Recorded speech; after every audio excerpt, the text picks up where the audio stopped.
Hey y'all, welcome back to the Chad and Mel Movie Hour. We are back with a very amazing recommendation by Chad, an anime moment, Perfect Blue. I cannot tell you how many of my breaths have been taken away by this movie.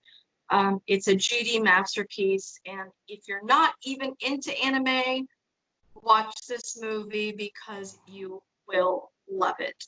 So, welcome to Chad and Mel's Movie Hour for a Perfect Blue moment, and cheers. And I'm going to hand it over to Chad. Yes, so this film is incredible. I first saw this film back in early high school, and it just blew my mind as to what like an anime is even capable of, because it is such an elevated example of the art form anime. So when I was in high school in the late 90s, to early 2000s, I had a lot of friends that were obsessed with anime and manga. I myself was not as much, but I just was very aware of like certain people hyper drawn to it, like hyper drawn to it. So I would often attend like anime parties where they would show like anime marathons and stuff, and I would pick and choose. Like I was very interested in just Japanese culture in general. Um, but I definitely was not like as all in as they might have been. I would pick and choose. And so like this was one of the things that like I picked and I was like, this is outstanding. So this is like such a great example of the art form for me. It's unique. It doesn't share like all of the traits of anime that are more like I would say more prevalent. It's definitely a unique dark work of anime. Was also going to be a film, like a feature film. And as great as the anime is, like it totally stands on its own. I don't want to say like that it needs a film to like legitimize it, but at the same time, I really wish they had made one because I think it could be so like dark and gritty. If it were done properly and done well as the anime was, I think it could be so great. Actually, what's funny is one of my first exposures to this film is through Madonna because first time I saw Madonna in concert, I was in high school and on the 2000 Drowned World was her tour after like a 12-year break of touring. This tour was 1993's Girly Show tour. So time she toured again in 2001 with the Drowned World tour, I was like, this woman in concert. And not wait, I saw the tour twice, and there's this great segment of the tour that like book film, and they're played like on the big screens, and you have no idea like what they're from, no content, which is better in my opinion. And then she like says and like it's a freaking Japanese like and love. But, anyway, I'm not sure the order if I saw it in Madonna's concert first or not. And I wish we could get back to that Madonna who had such incredible references to other pop culture from other cultures that America just needed their minds blown by, like she used to do, which she does not do anymore. But I also had the VHS tape of this movie, which I should have with me, but I don't. But I have it still. And anyway, it just like blew my mind. And then I shared with you a awesome YouTube video, which we will link for you guys, which this guy with this really sexy voice does. And he yeah, he delves into avatars, right? And this film is all the more relevant now because it does avatar play. And we're all living in the land of avatars now, right? In the sense that everybody has social media and everyone is projecting a certain expression of who they are that is not the reality of who they are, but who they choose to release of who they are. So that is your avatar. And we're all living with these avatars that we, you know, uh, perpetuate. So it's very interesting. But in this film, the film follows a member of a Japanese idol group who retires from music to pursue an acting career, kind of similar to Madonna, actually. But so her name is Mima. Her name is Mima. Mima.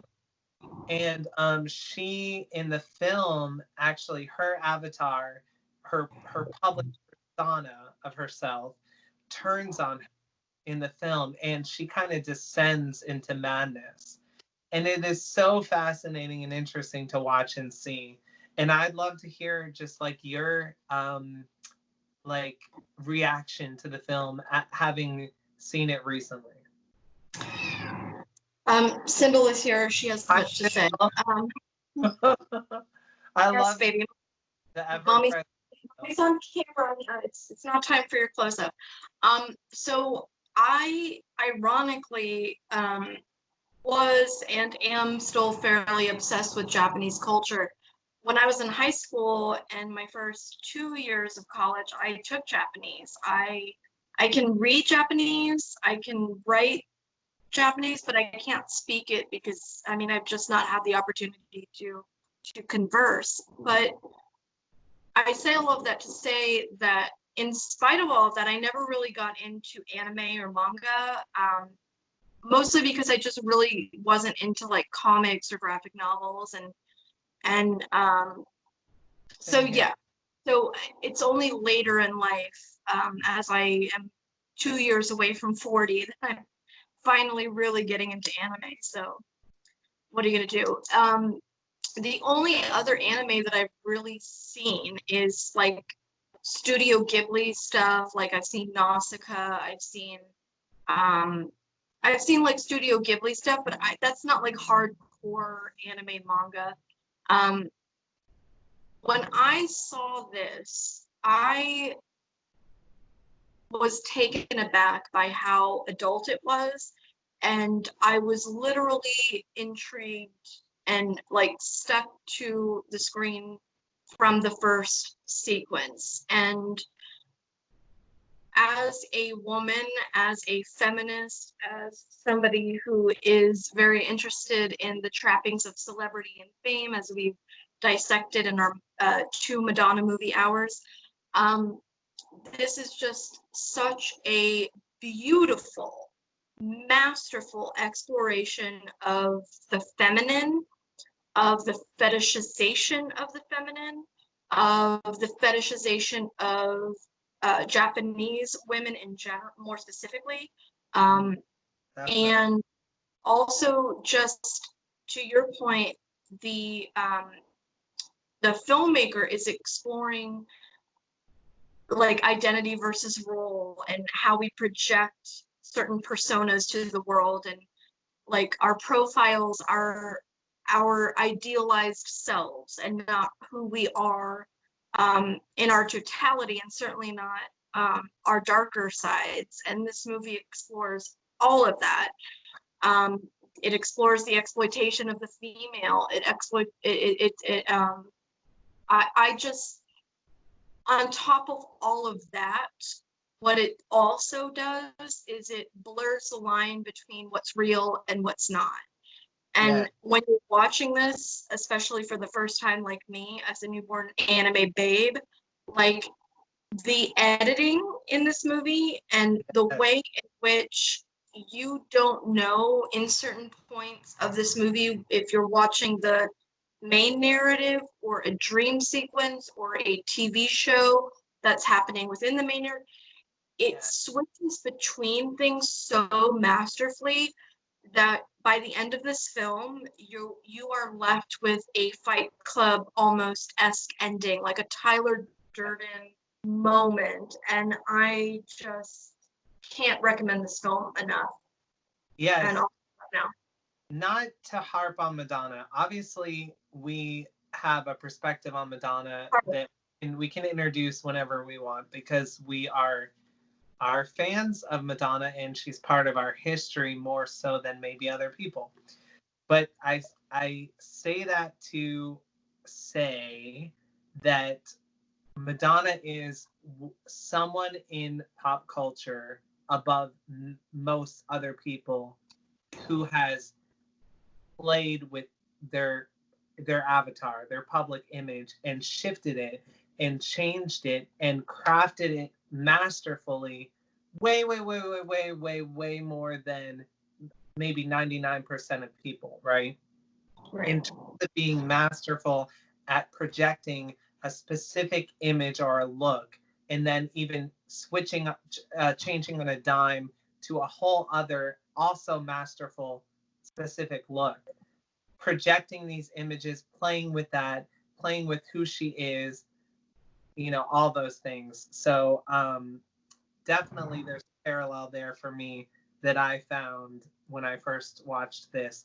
But it's really interesting when they talk about when she talks about really wanting to be an actress for the craft of it, but not being taken seriously, and being a woman in culture, and being there's so many references I have as a Madonna fan back to Madonna, to when Madonna put her second album out, and then Playboy and Penthouse published all of those nude photographs, one of which is a gorgeous shot that you have on your wall. But Madonna was very not ashamed of those photos at all. And in fact, it was the first time in history that a female said, not to go on a full Madonna tangent, but that a female said, I'm not ashamed.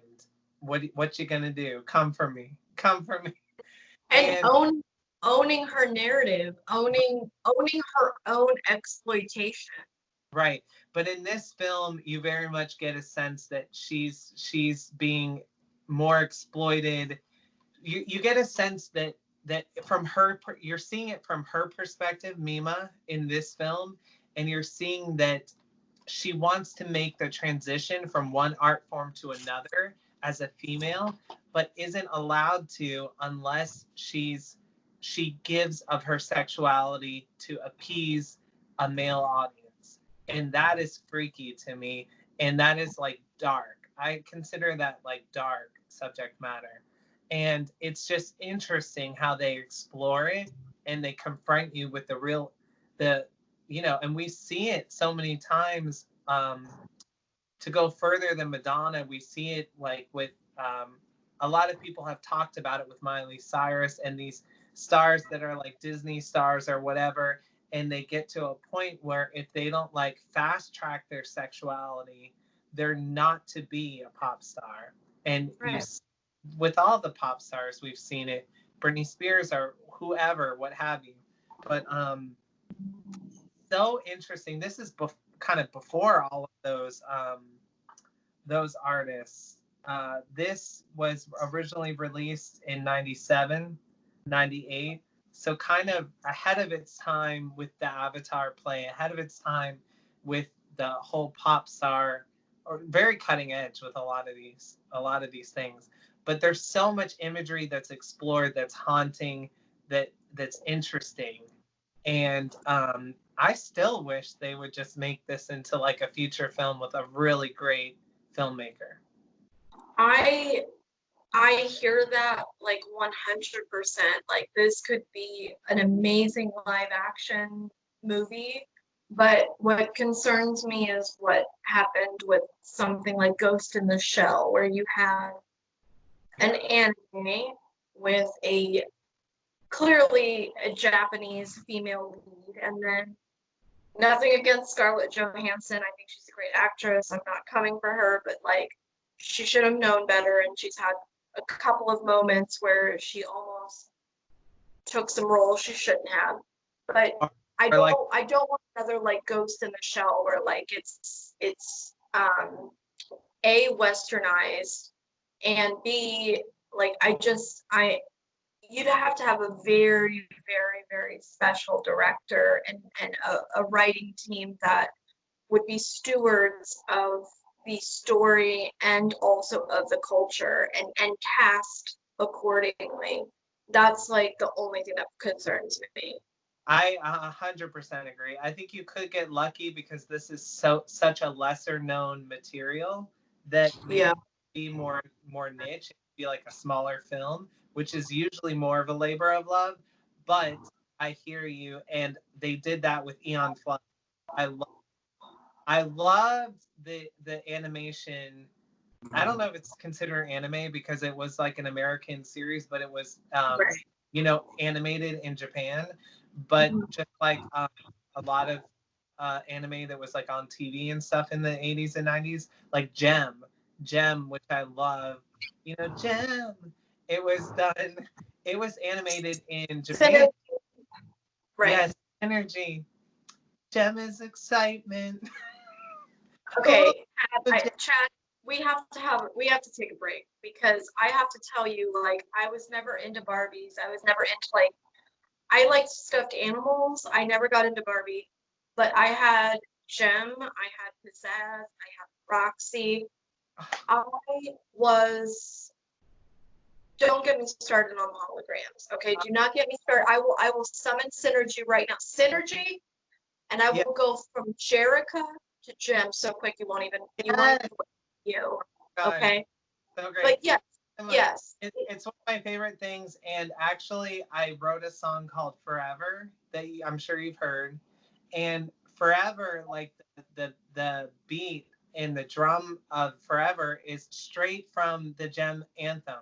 So if you ever like play those back to back, you'll see that we totally like ripped it off from that on purpose because as a tribute to Gem. So "Forever," and I've never said that. Probably no one's realized that.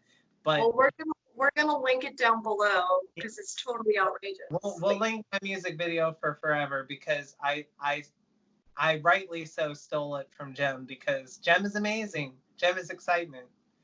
So, but what was I saying? It was that just But basically, it's a Japanese cartoon that was westernized. so they're considered American. That's considered an American cartoon, but they were animated in Japan.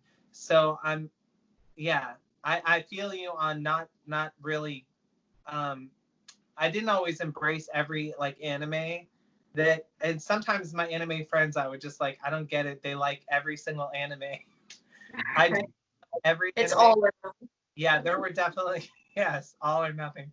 Yeah, there were definitely many that I did love though, and so Gem was definitely one of them. There's a through line there, isn't there, from Gem to Perfect Blue for sure. But you only have the light. So Gem is just all the good almost. It's very sugar coated, of course. It's a kids show. We love it.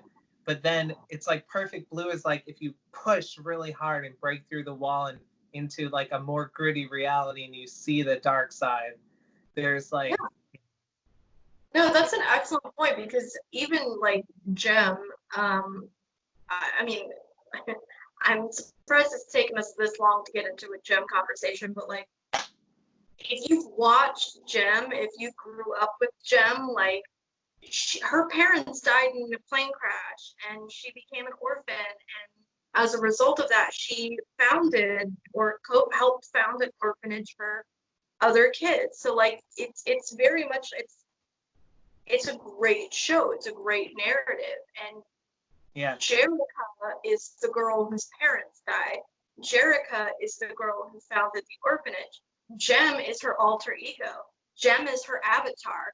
Gem is Mima. Gem is who gets shared with the world. Yes, and this film early on in the guy from the YouTube video, let me just mention his name, Super Eye Patch Wolf. Yeah. Is the guy. He's awesome. I mean, we got to give it up. But he's the one who said that, early on you get a great series of juxtapositions between Mima living an ordinary life because she's a pop idol, but she's a pop idol in Japan, which is a smaller market. And she's not like a global celebrity, right? She's still able to go out in public relatively, as long as she's not announcing it, she's not going to be mobbed. It's there's a duality where she's able to live somewhat normal existence, go to the market, go to her favorite places, live that kind of have that private life.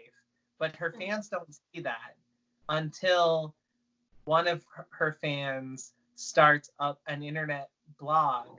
And this is very much in the very beginning of the internet. This film is so ahead of its time. But still ahead of its time.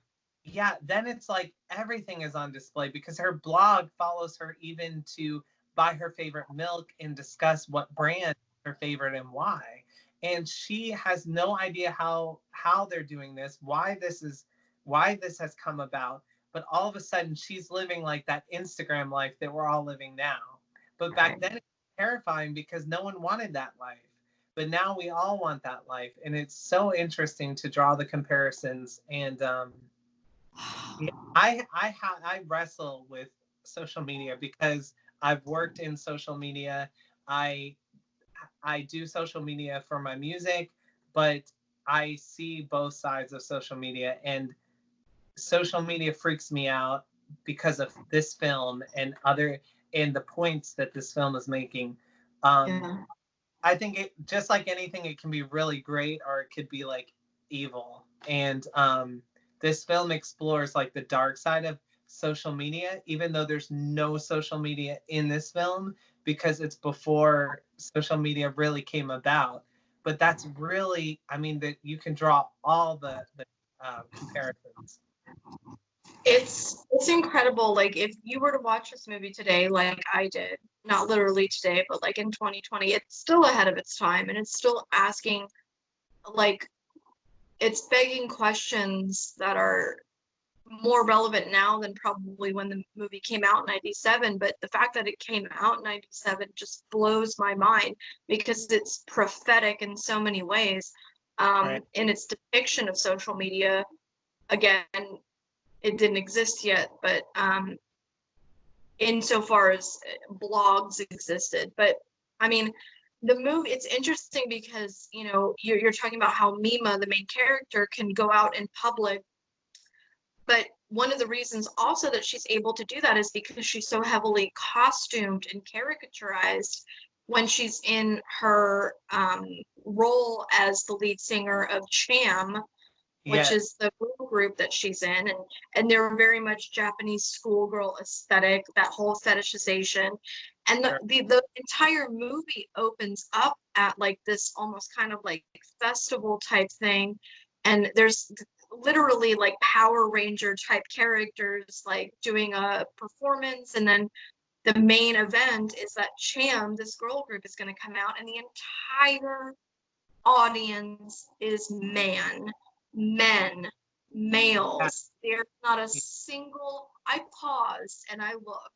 It's all men. The entire audience that's waiting to see this group perform is men, and they all have their like video cameras, and then you get introduced to what we will ultimately know as her stalker slash maybe he's her protector slash we don't know, Mr. Mimania. And he's kind of like disfigured and to himself, and he's obsessed with her. Sorry, there's protests going by. But sorry, not sorry, but that's what that noise is. Okay, it's gone. Sorry, what were you gonna say? No, I'm saying how timely the protests. We can literally through this. But it's just interesting because her fan base, I'm sure she has like a female fan base, but the movie does not showcase that. The movie only depicts her like there are only ever men that show up at their shows, and how terrifying that is. And to your earlier point about like Disney stars, we've seen it with Lindsay Lohan. We see it over and over and over again, where as soon as they hit that age where they want to like be women and express themselves, they're either forced to be hypersexualized, or they, I don't know, it's like a whole thing that we do to women and young women, and it's depicted beautifully in this movie. It's I don't know. Named, and definitely on purpose. I mean, the fact that that's a male, all male audience is very deliberate. And I was just gonna go down a rabbit hole. Please. So you have some stars, I keep naming Madonna, but like Madonna, who have like an all gay male audience, and that's like a whole fetishization of gay men wanting to be like a powerful woman, or wanting to worship a powerful woman, if not be one. And there's like a whole trading on the gay wallet and thing that is like a whole nother rabbit hole we could go down. But or it's a positive thing, right? Anything could be positive or negative. But definitely with women, you see this like hypersexualization from men. Um, any female star, you name it, has like a male fan base traditionally. I think some of that is hopefully dispersing a little more now, where maybe, but definitely you have it, and so that's on full display here. But Yeah. that is so interesting, and it's like, how aware is the artist on stage of this and of the layers of this, right? Right.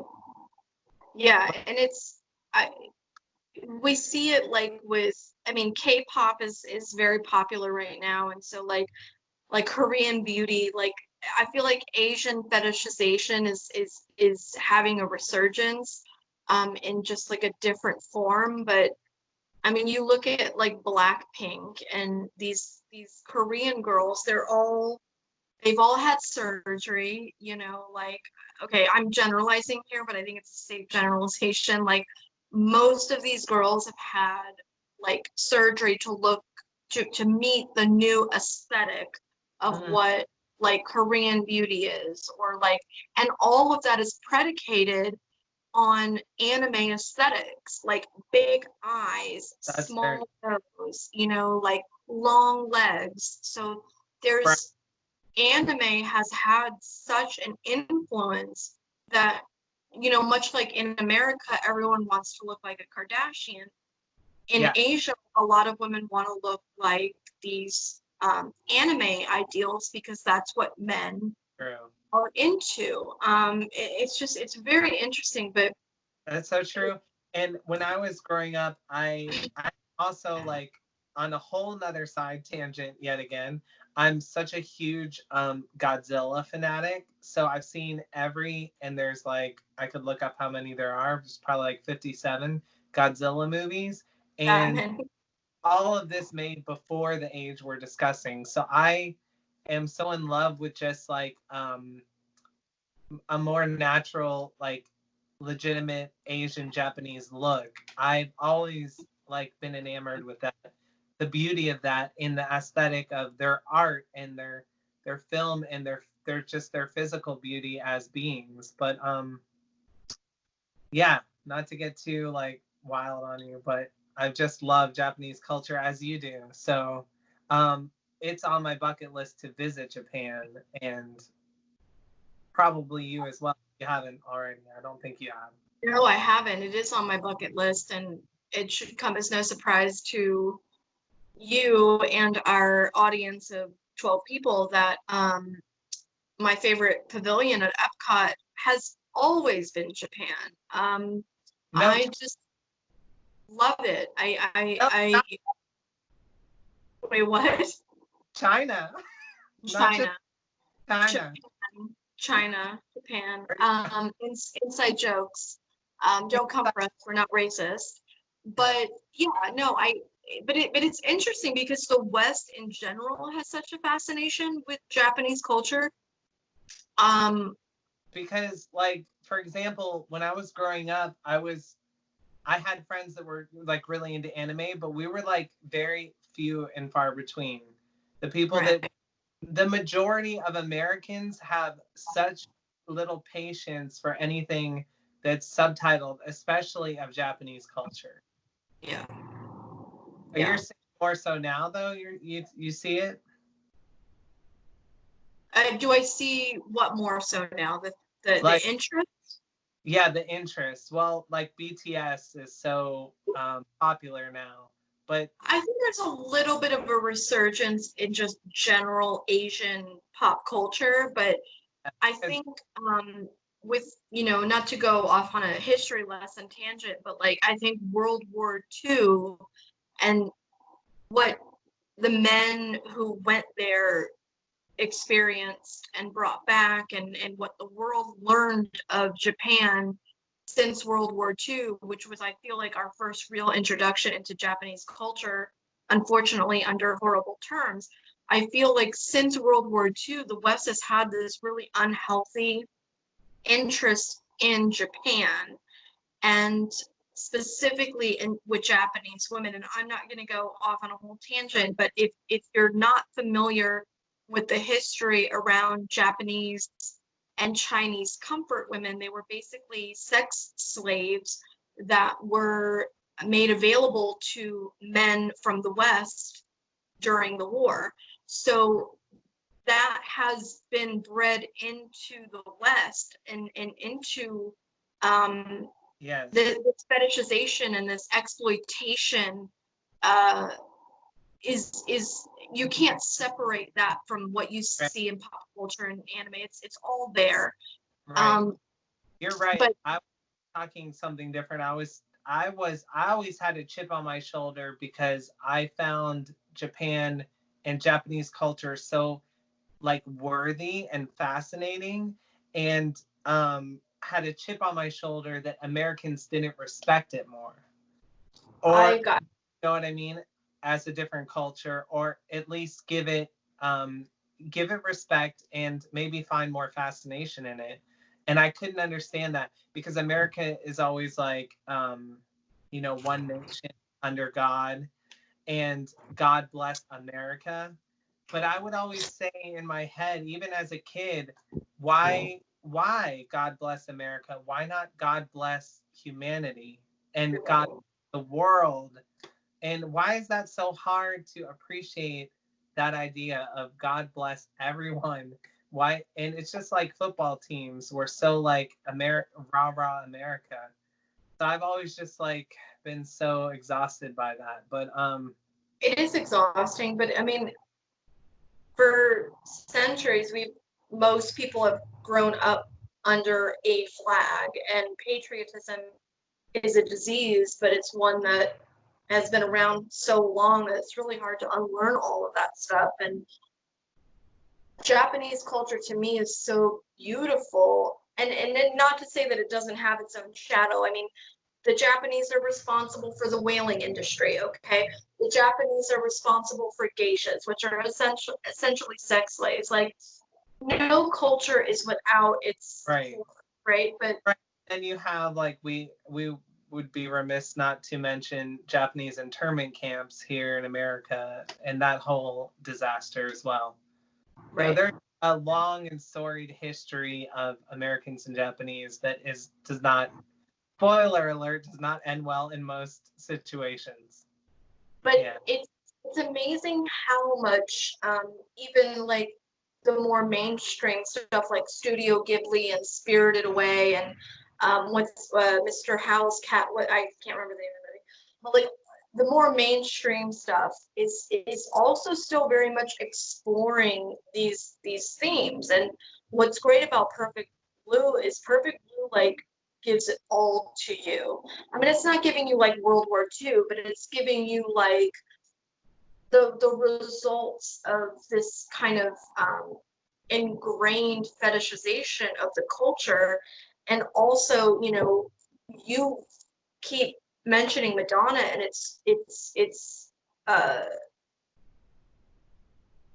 it's worthy that you're mentioning Madonna as the like kind of penultimate reference here, because we talked about in our Blonde Ambition, like our Strike a Pose, Truth or Dare movie hour about how Madonna ultimately started off as a dancer and she wanted to make movies. It just so happened that music presented itself, pop culture, Yeah. pop singer rather, presented itself as the medium for her.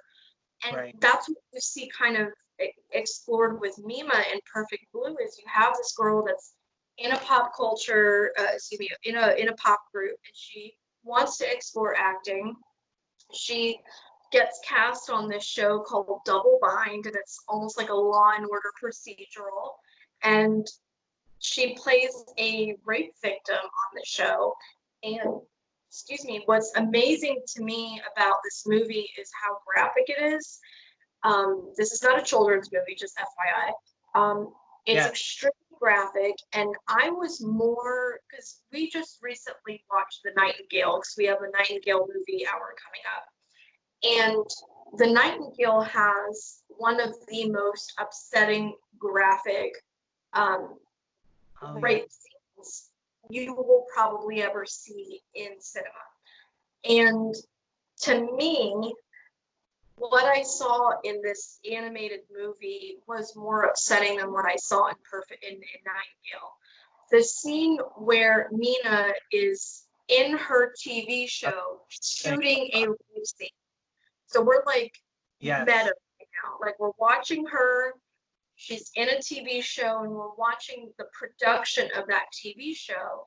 And the producer says to her, when they first try and get her to sign on to the show, they're like, there's going to be a rape scene. And they say, quote unquote, this is commonplace for an actress. And her like roomie, who we'll get to know better, who's kind of like her manager, is like, don't do this, you're going to get exploited. And Mina is doing what all of those Disney actresses do when they age out. They're like, no, I want to be a real serious actress. I'm going to go do some gritty shit. And so she dives into this rape scene, and you're watching the production of the rape scene. So you have all of these men, albeit they're cartoons, but it's so deeply upsetting because you're seeing all of these men in character, like kind of come for her, and one of them is literally on top of her. She's flat on her back, and they literally cut.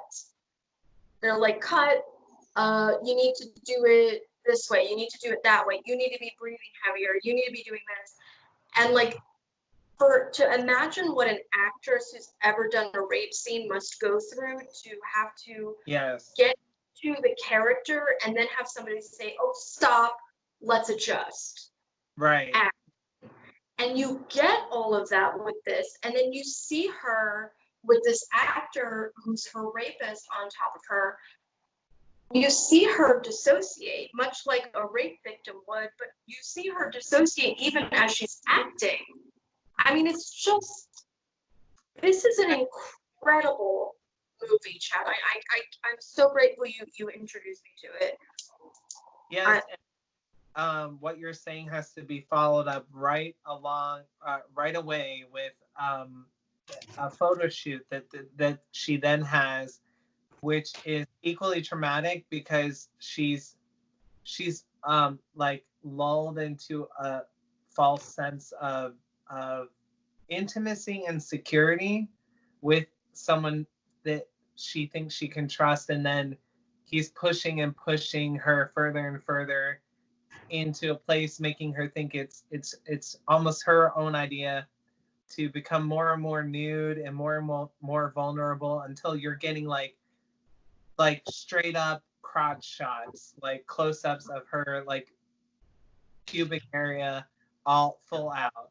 And so that's like the ultimate like photographic like rape if you're not 100% on board with it, right?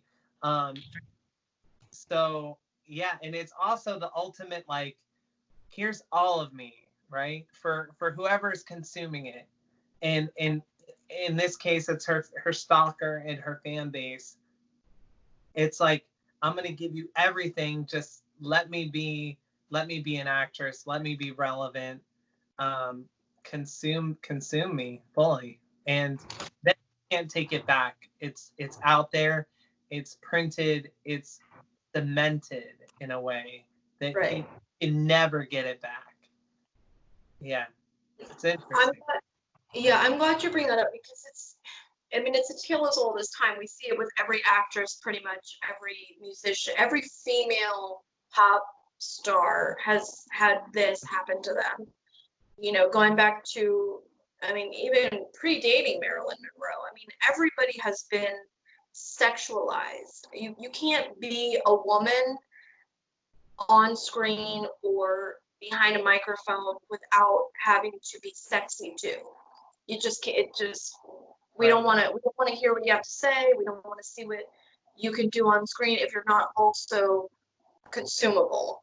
And yes, so many times women will, and I'm not saying this is right or wrong. Like I totally get why women do it, but how many actresses have posed for Playboy or have done they have done just what Mima does in this movie, to your point. Here, I'm gonna just show you all the goods. And then now that you have everything that you wanted, fuck off so I can go do my art and be taken seriously. And unfortunately, you almost very few women have been able to toe that line. Madonna's one of them. But very few women have been able to say, here's my tits, here's my pussy, but also Oscar. You know what I mean? It's a near impossible feat, and this movie is aiming all of it. Right. And we've talked a lot about types of things, like we've mentioned Mulholland Drive a few times. Mulholland Drive is a great example of a film that explores doing almost whatever it takes to make it in Hollywood.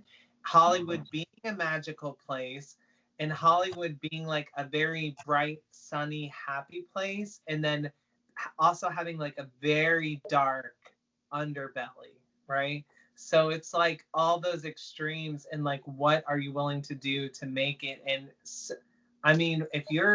if you're really trying to make it in Hollywood, there's people that have been either forced to or decided to go to some probably pretty dark places to just do what it takes to make it. And sometimes maybe a nude photo layout is a walk in the park compared to situations a lot of people have been put in or find themselves in, and sometimes it's do I want to just get through this situation to be happy for the rest of my life? And it's a crazy situation to be in. But I think Madonna chose this clip for her tour specifically because it speaks to that narrative of people not wanting to let her become an actress and do different things, or be taken seriously in any way other than their first impression of her, which is a singing pop star, the whole material girl, like a virgin, sheen, Right. And now that we're living in the era of Me Too and Weinsteins and all the rest of it, to your point, Playboy being a centerfold is the least of what you could do, to get where you needed to get in Hollywood. And if you've watched our Sunset Boulevard or our Double Indemnity movie hours, where we talk more about film noir, specifically the shadow elements of Hollywood and the trappings of fame,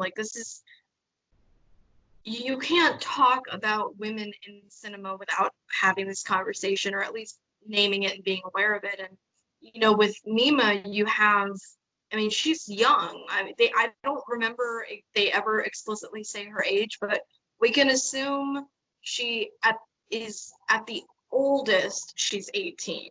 I don't know, but you have all of these people, much like any child star would have, agents and reps and all of these people that are supposed to have your best interests in mind. And clearly with Perfect Blue, we see that the one person who's her mother figure, her manager, Rumi, is the worst thing ever. And we're going to get into that. But I mean, the sexualization is there, the exploitation is there, but one of the first things that you talked about, Chad, early on is like how this movie kind of prophesies the dangers of social media, and it takes the form of a blog in this movie where we know we're introduced to a gentleman by the name of Mr. Maimania, who is like this kind of disfigured guy that shows up at all of her events. He's obsessed with her. When other people are like, other guys are getting rowdy, he kind of like comes to her defense and shuts them down. But he's also very much the stalker, the voyeur.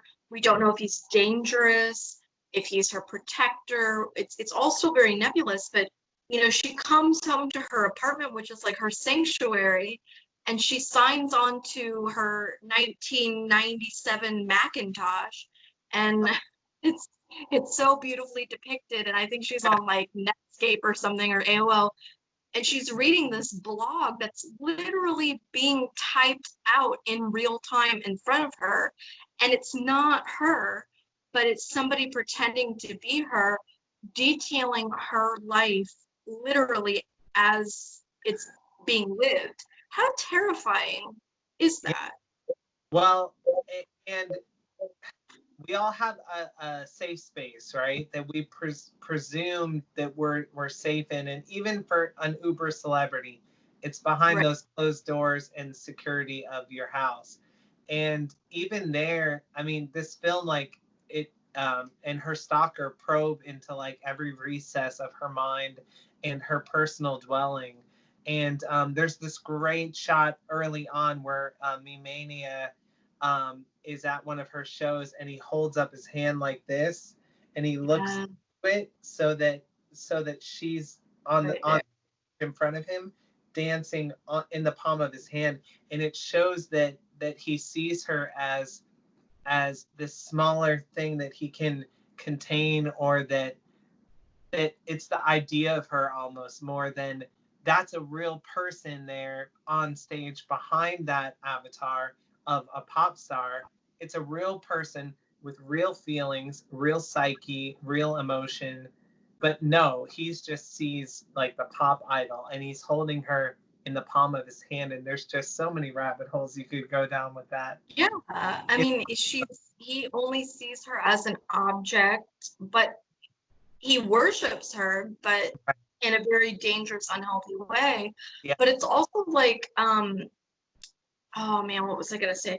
So like you have when she's at her in her safe space in her apartment, and she thinks she's safe, and she's reading the blog, like it's so creepy because she's reading it and it says, I'm not even really speaking right now. I'm reading text off of a document. Like it's literally typing her thoughts as she's singing them.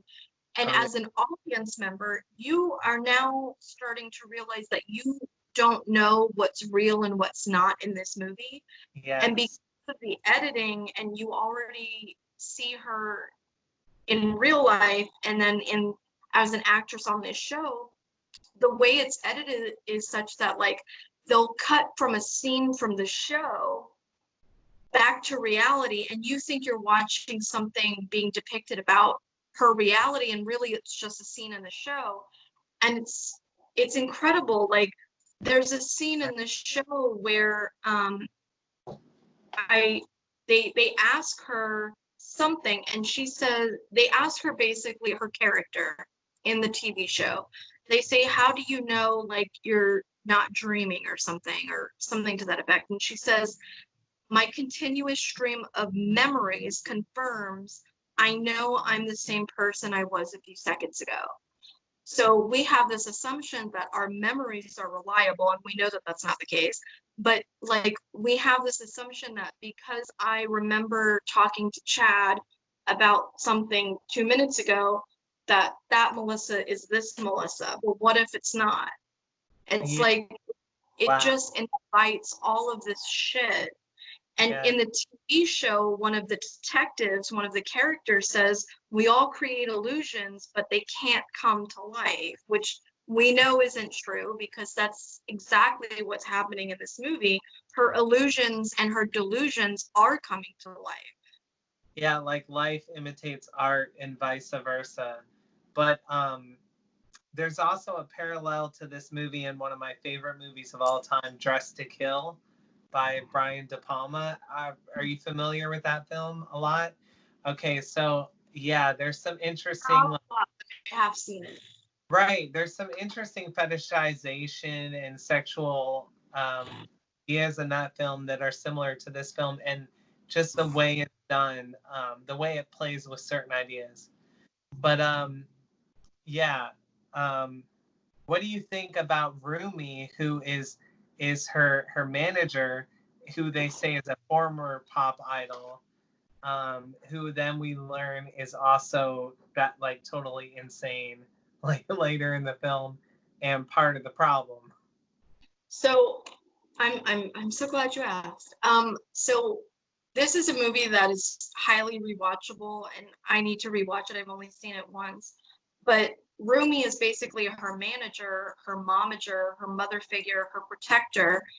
And what you see as kind of reality and delusion, or reality and whatever's happening, start to blur as she sees this kind of blog kind of spit out what's happening as it's happening, is she's also seeing her, Mima is seeing her avatar come to life. So she's seeing her, the version of her that is the performative Cham girl group version, basically talk to her throughout the movie.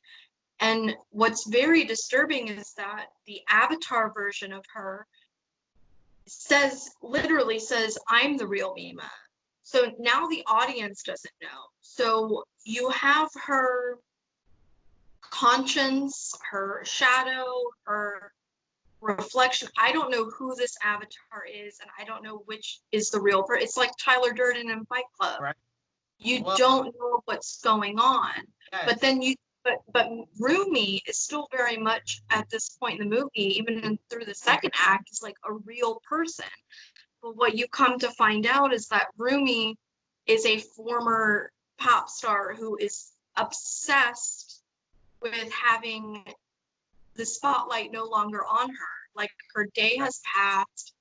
Go back and watch our Sunset Boulevard movie hour. It's all about the aging actress, right? Like, she's no longer relevant, and she basically is the one blogging. She's the one fucking with Mima because she, and this is, Chad, you have to help me out because this is where the movie gets really like blurry, is you don't know who's the avatar.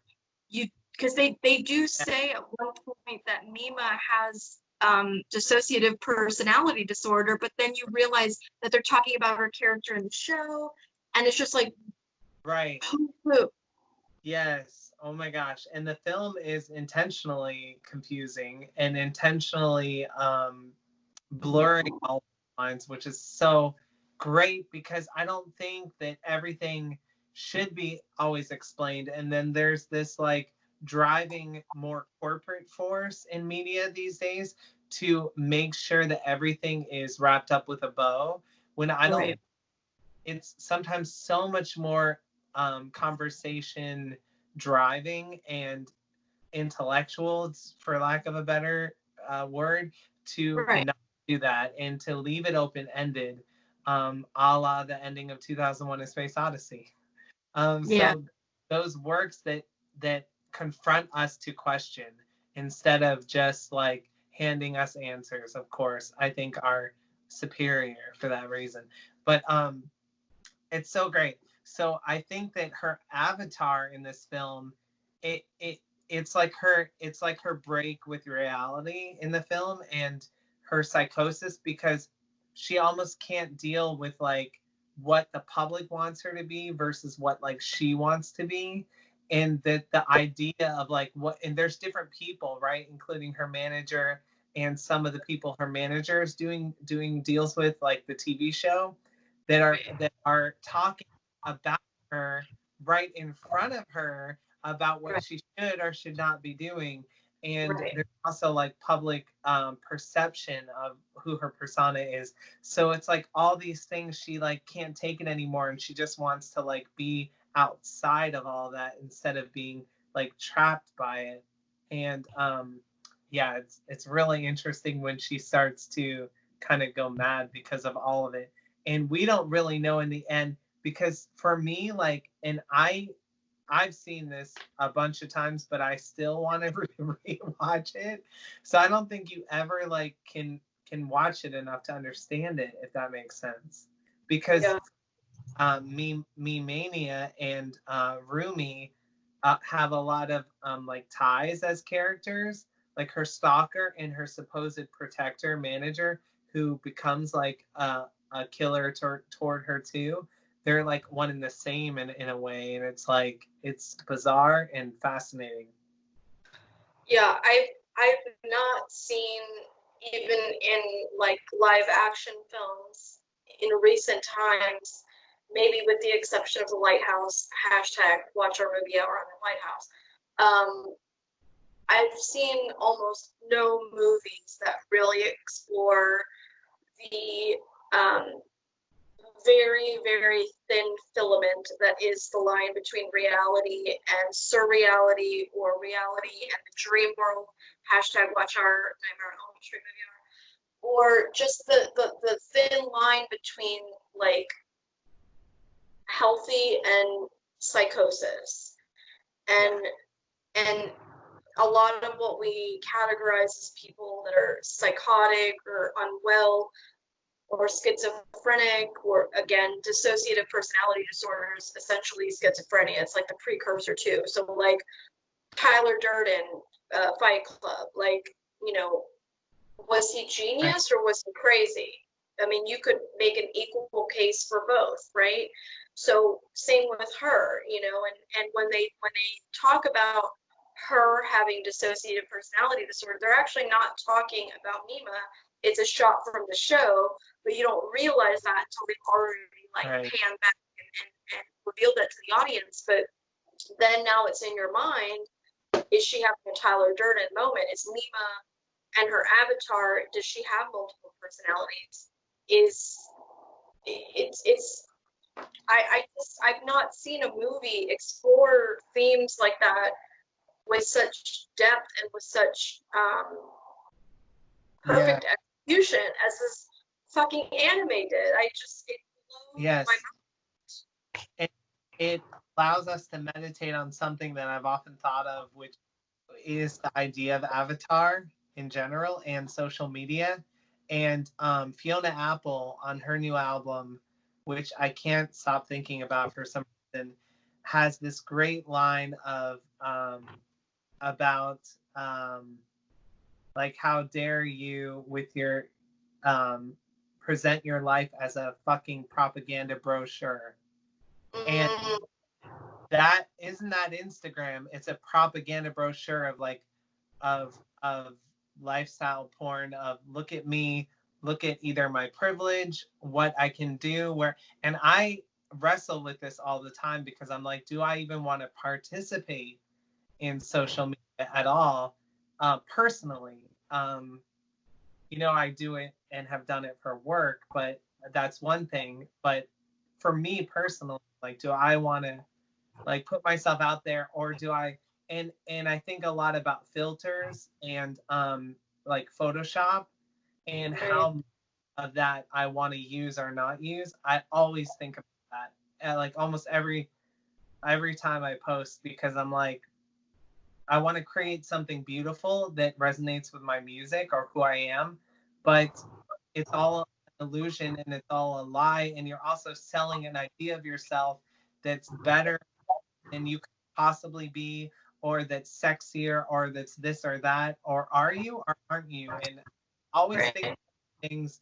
And of course, I'm not at the level of a corporation would like roll it out or something, but it's just something that always like fascinates or haunts me to think about. Sorry, I'm quite literally taking in what you just said. Yes, and amen to everything you just said. It is something that's what's great about a movie like this. And again, it took an animated movie to bring all of this stuff this stuff up.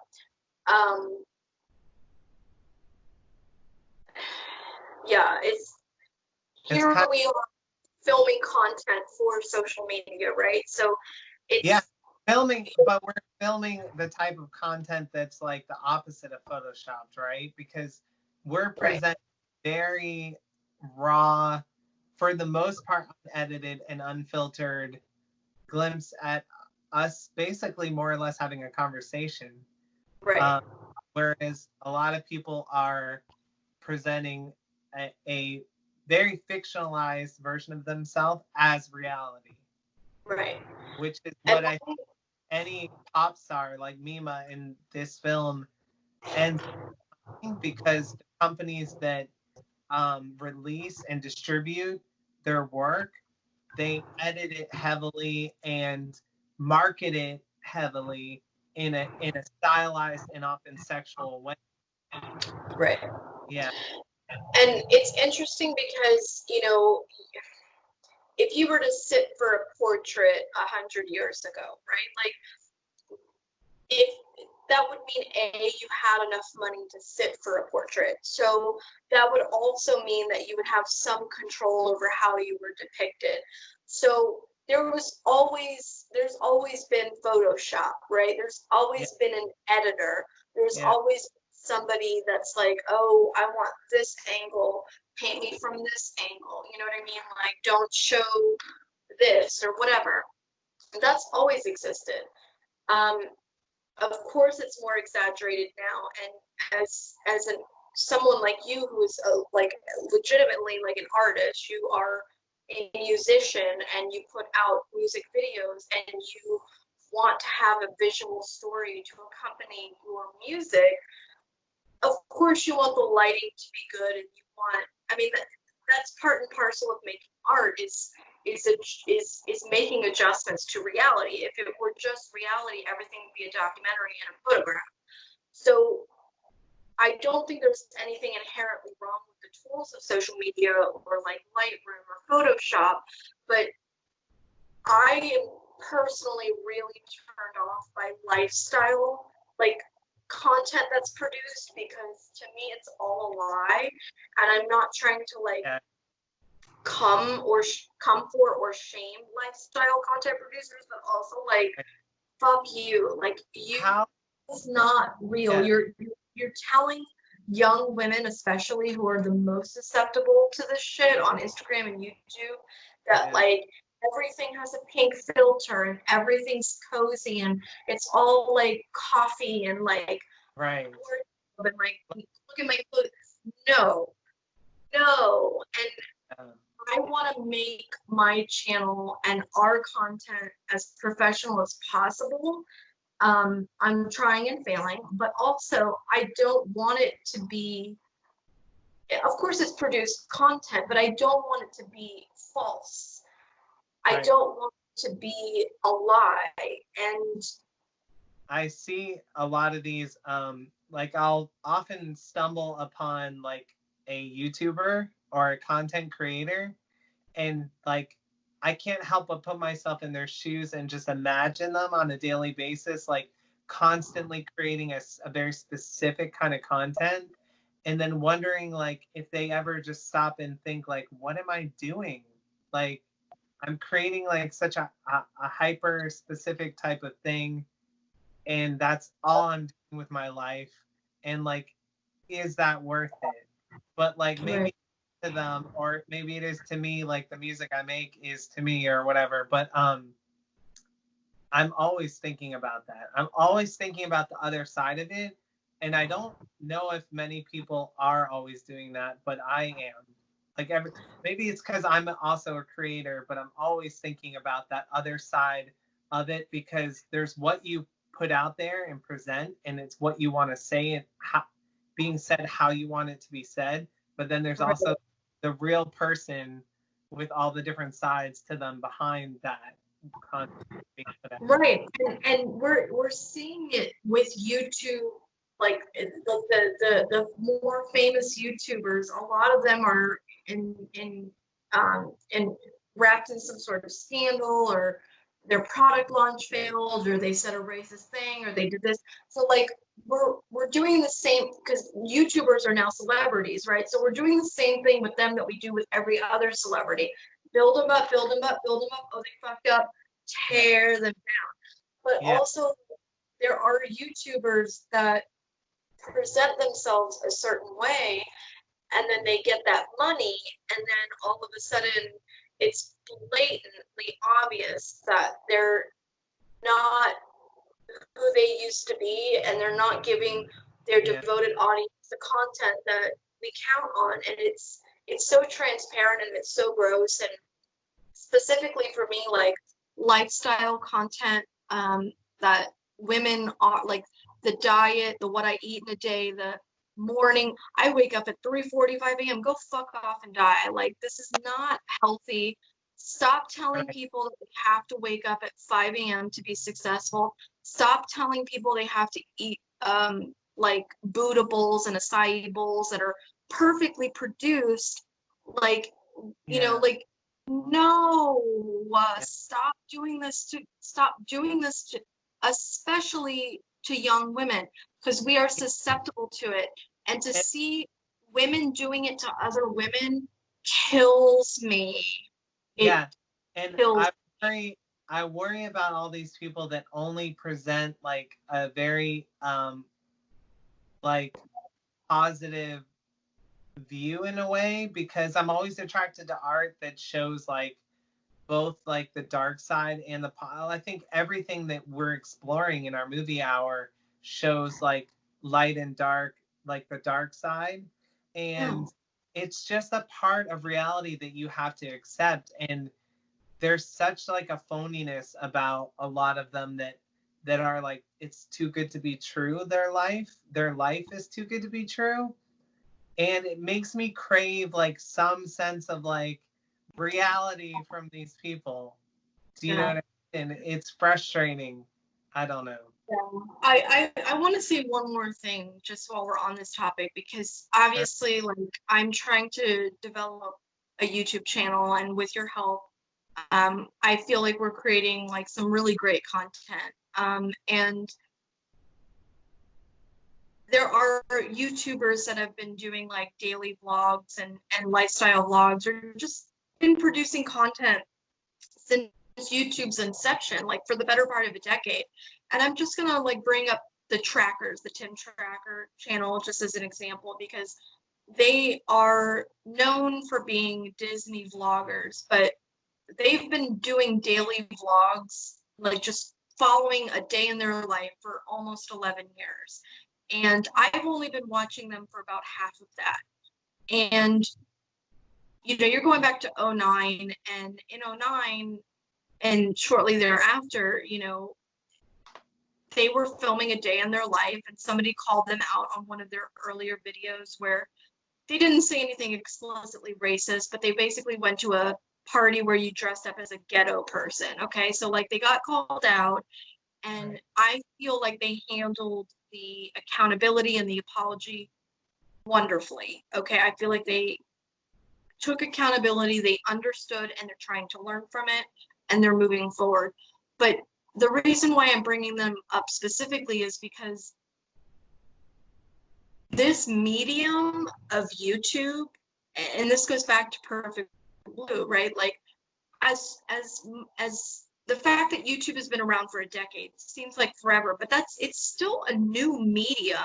The fact that 10 years ago nobody could be famous unless you were famous, and now anyone can be famous if you have an iPhone. Like, think about what that that's a huge paradigm shift.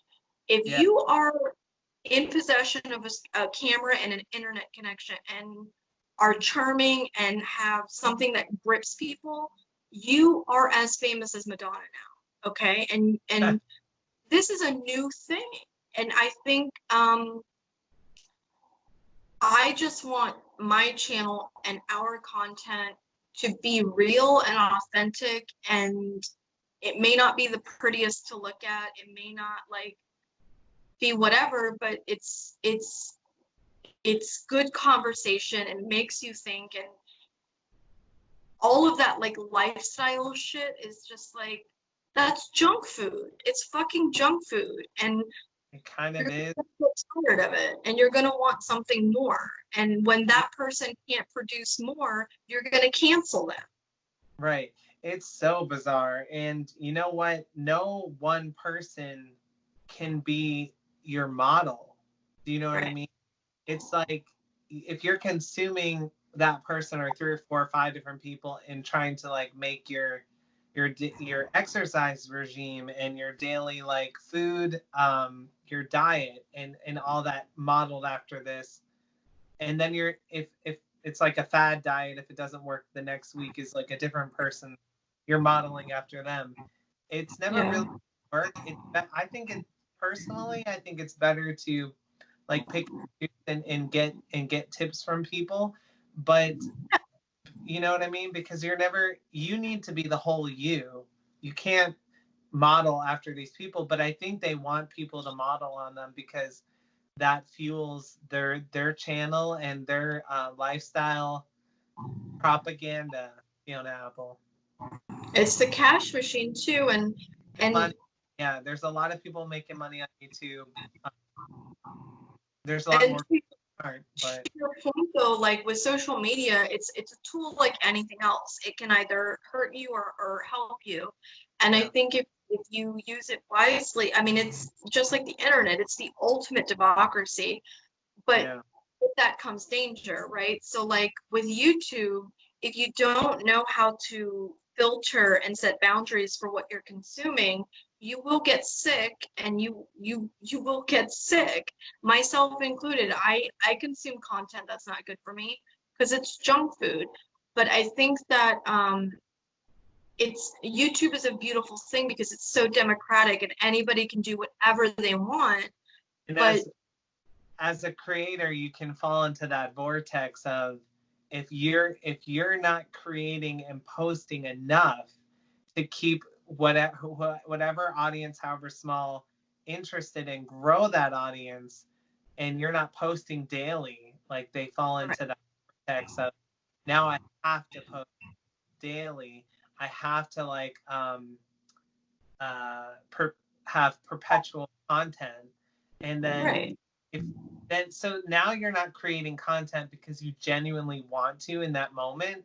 You're creating it because it's you woke up and it's 9 o'clock and it's time to create content. You're a Like slave. every on, It's on just like going to work and punching a clock. Instead of punching the time clock and being a slave to your 9 to 5, you're now a slave to the YouTube algorithm. Because if you don't placate the YouTube algorithm, you're not going to get your money. Well, I've been doing my channel for a year and I've been posting a lot of videos and I still only have 200 subscribed, 210. So it might not be like another year before I hit 1,000 subs, God willing, but like I'm not going to I'm not going to I'm not going to be a slave to the algorithm and I'm not going to right. produce trendy content because as much as that might get me to my goal faster of monetization, it's bullshit. It's fucking bullshit. Like I don't want to um I think do a ultimately, makeup routine. I could do a makeup routine. I could do a desk tour. I could do a house tour. I could do a what I eat in a yeah, day. Why the fuck do you care what I eat and what my desk looks like?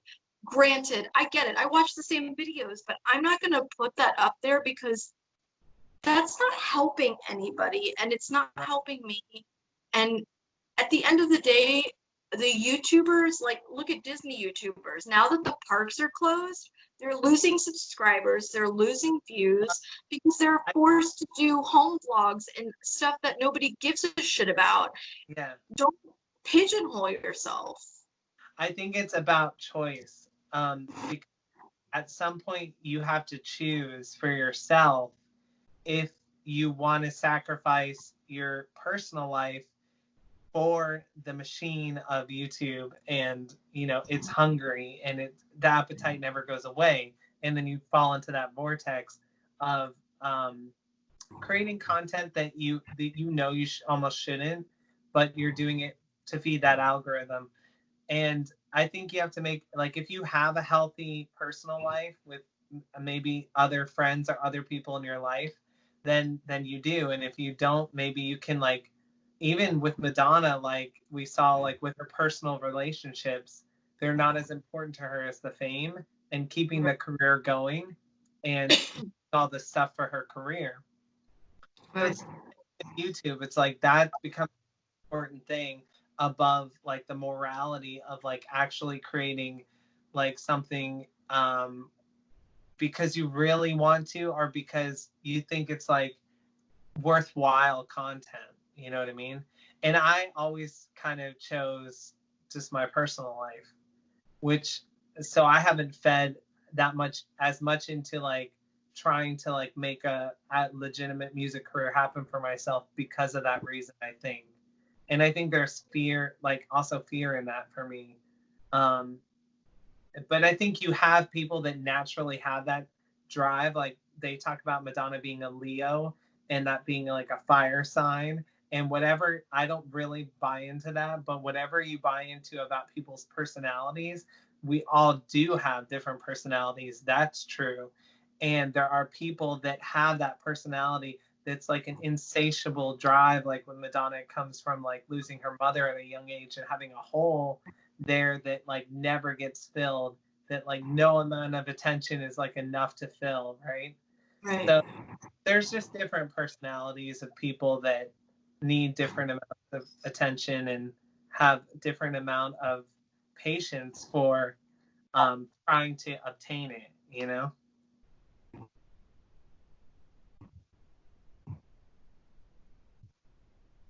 Right. And I think some people are just more like just naturally predisposed for the spotlight, you know, a la Gloria Swanson in Sunset Boulevard. Like there are people that need that and will do whatever it takes to get there. And if this channel never breaks 1,000 subscribers, or if it does, like whatever, I will always be so proud of my low budget content because it's authentic and it's in spite of like its low production value, it's quality content. Like we're having good conversations. I'm talking about like important things when it comes to women's issues, and I'm talking about important things when it comes to art with you. Like of course there's a bunch of Disney vlogs because you know, obviously, but like I will always be proud. Still I will genuine. always be proud. Yeah, it's still genuine, even the Disney stuff, because it's something you're really passionate about. It's something you really want to do. So we know that Mima at this point, the audience's the lines are blurred for the audience between Mima, her avatar, and her momager Rumi and who's who. And you have this scene in the third act of the movie where her stalker, she finally comes face to face with Mr. Maymania, her stalker, and they battle, and he is, as an audience member, you're watching him stab her, and it's cutting to fantasies of her naked, and it's very gratuitous and it's very exploitative, but you don't really know if that happened or if it's in his mind or if it's part of the TV. It just gets so murky, and I love that. But she basically, after you get this really gratuitous scene where she's fighting for her life against Mr. Melania, she wakes up alone in her apartment, and there's been this running theme that we haven't really touched on, but she looks to her fish tank as kind of like a touchstone, much like they do in Inception with the spinning tops to know when they're in reality versus when they're in the dream world. She'll look at her fish tank, and sometimes her fish are dead, sometimes her fish are alive, and in this instance, her fish are almost like frozen, like it's a screenshot. And she wakes up and she finds bloody clothes in her apartment. And so, did she really have that battle with Mr. Maymania? Did I, she kill him? right. Or was it her avatar come to life? I don't know. I love the imagery of like her skipping along as the avatar when it's like skipping. Oh, give me the skipping. I love it. Okay, I have the skipping in my notes. So basically, oh, but there's one thing. When she's finally having this battle with Mr. Maimoniar, her stalker, you finally realize that he's not a protector. He really is just a creepy motherfucker. And when she doesn't do what he expects of her, he says, quote unquote, you have to follow the script. I love Like, so good. okay. Where were So writers in Hollywood? Where are I they? but I literally have was the rape kill scene part of the television production. You cannot tell the brilliance of this movie is you cannot tell what's happening versus what's the TV show happening within the movie versus what's happening in her mind. I Yeah. can't even. And then at one point, to her avatar, who is haunting her and taunting her, Mima finally says, I am who I am. And I wrote that down specifically because that's something that God says in the Old Testament. He refers to himself as, I am who I am. I am I. And in our Mother movie hour, please watch, Javier Bardem's character, who is a placeholder or a version of God, says as much. He says, I am I. It's just, we're going down biblical rabbit holes now. But there's this moment where Chad is talking about like where Nima and her avatar, which remember she sees as her pop culture self, is chasing her into traffic, and you see her like skipping and almost like defying the laws of like gravity and physics. And we know as the audience that it's not, it's Rumi. Literally, Rumi, her momager, is chasing her. Rumi is the one with the mental illness. Rumi is the aging actress, the aging pop star who can't let go. She's the Gloria Swanson. She's the one that is like, no, I want to be Mima. And so the editing cuts to like how Mima sees her as her like Japanese schoolgirl avatar to like this kind of portly, homely, older woman. And she ends up running into traffic. And this Chad reminded me so much of Sunset Boulevard because Rumi runs into traffic unknowingly, and the oncoming headlights of the truck, she sees them as spotlights, and she like embraces it. So I love good. Sunset Boulevard. Yes, it's so good. The violence of being hit by a car and the violence of the all male audience and the spotlights. I mean, brilliant. So brilliant. Like relating those things is just so brilliant.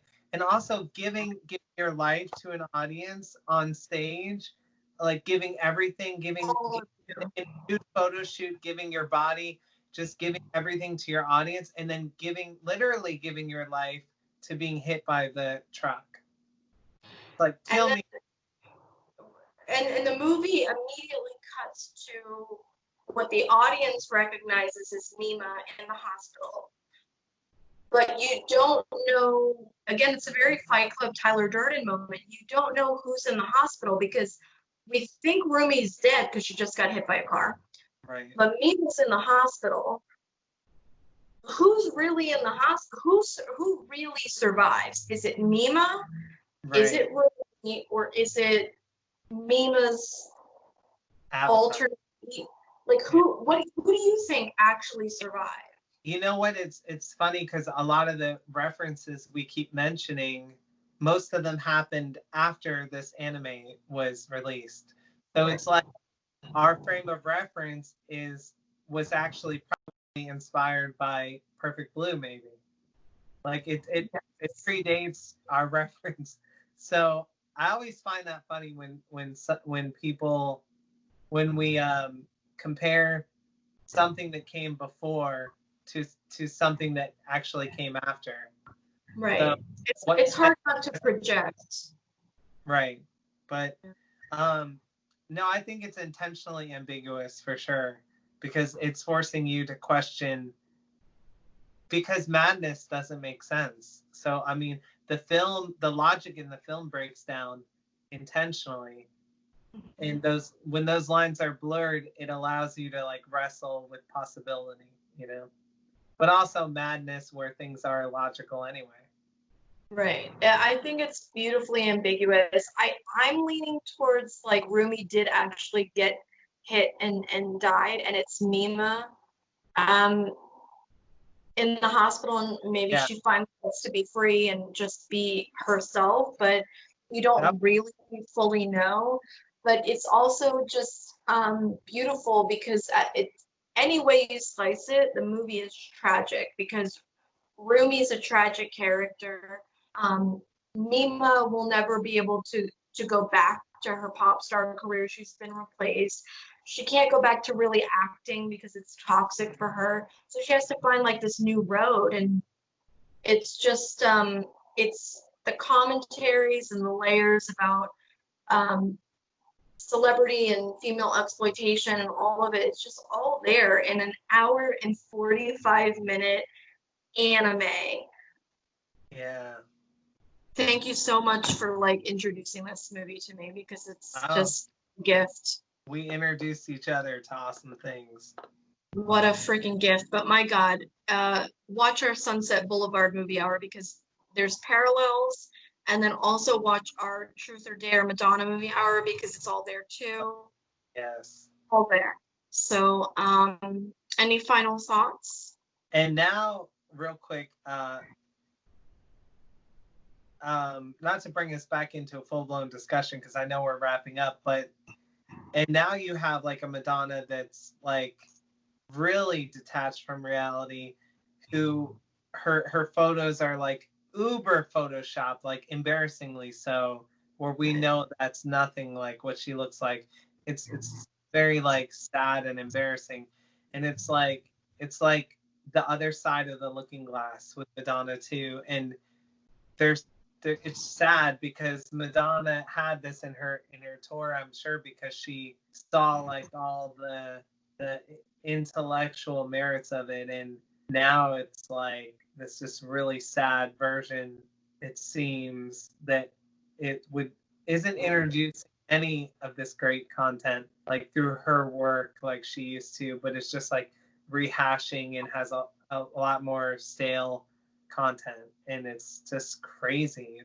I never thought we would get to this place with Madonna, because for like 20 or 30 years she consistently had like really incredible work. Yeah, it's wild, but it's like mirroring the deterioration that Mima has mentally in the film. And if I may, harken back to Sunset Boulevard movie hour again, the the line in Sunset Boulevard, which we do talk about in our movie hour, where the main male character says to Gloria Swanson's character, "There's nothing more tragic about being 50." And I'm butchering this quote, but he says something to the effect of like, "It's only tragic to be 50 if you're pretending to be 25." Yeah. And yeah. and seeing that with Madonna, to your point, like she does.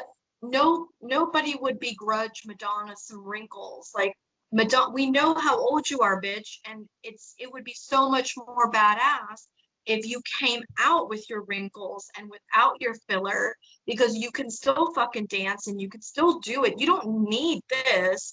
No shame, Right. do what you need to do you. But like, we're good.